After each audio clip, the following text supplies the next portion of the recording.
It was the Massachusetts Constitution that was the Constitution upon which the United States Constitution was based. And our founding ancestors had the wisdom to put equal protection in our Constitution. Our federal officials at that time kept that same idea, equal protection, in the federal Constitution. So hundreds of years later, it was that provision in both the state and federal Constitution that protected the right of same-sex couples to marry, which means for hundreds of years, actually, that right was there. It was just never exercised and used. We argued that people's civil rights should not be put on the ballot to be debated and changed at the whim or by the will of the voters. It's an inalienable right. It's something that is there for all people. You should not be put in a situation where your rights can be overturned by the people.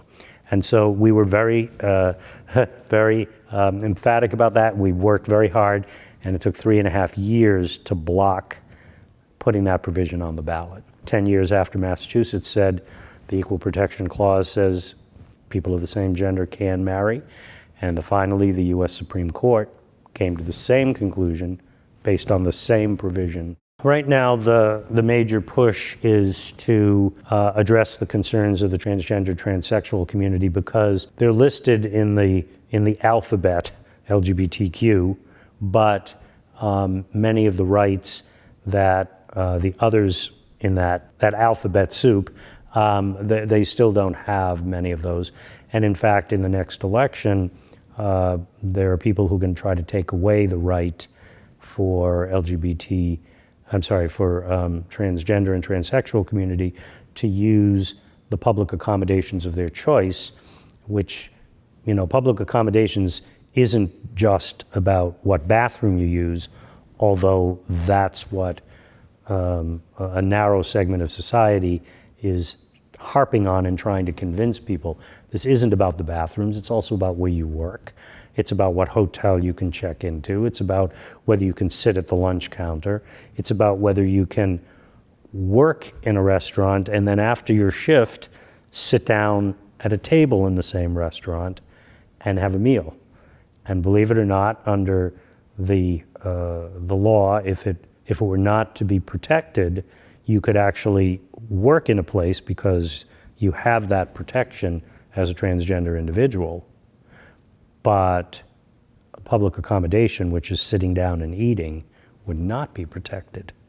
And so that individual could not sit down at the same restaurant they work at if the manager decided didn't want that individual sitting there.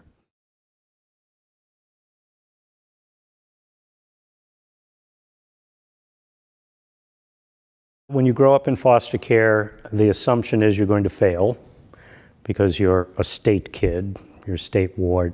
There's something wrong with you if you're in foster care. That's been a kind of societal stigma and prejudice for a long time. If you're LGBT, it's another form of other. And if you happen to belong to one of the smaller faiths that people might consider a minority in the faith community, then you maybe are seen yet again with another label of other. The reality is the diversity of humanity is pretty much unending. And whatever the labels that other people put on you is, it's their labels, they're not your labels. To realize the idea that we are all created equal and whatever our package, whatever we carry, what we bring, whoever we have the right to be respected, and we have the right to exist, and for our laws and our government to protect us and give us the opportunity to thrive. And so public education, again, I think an institution born in the United States, and right here in Massachusetts, in fact, basically is one of those elements and opportunities for helping people to assimilate these ideas and to then build a life around those ideas and those values so that wherever they go throughout life, those fundamental values are going to be present at work, in church, in the community, in all of our decisions.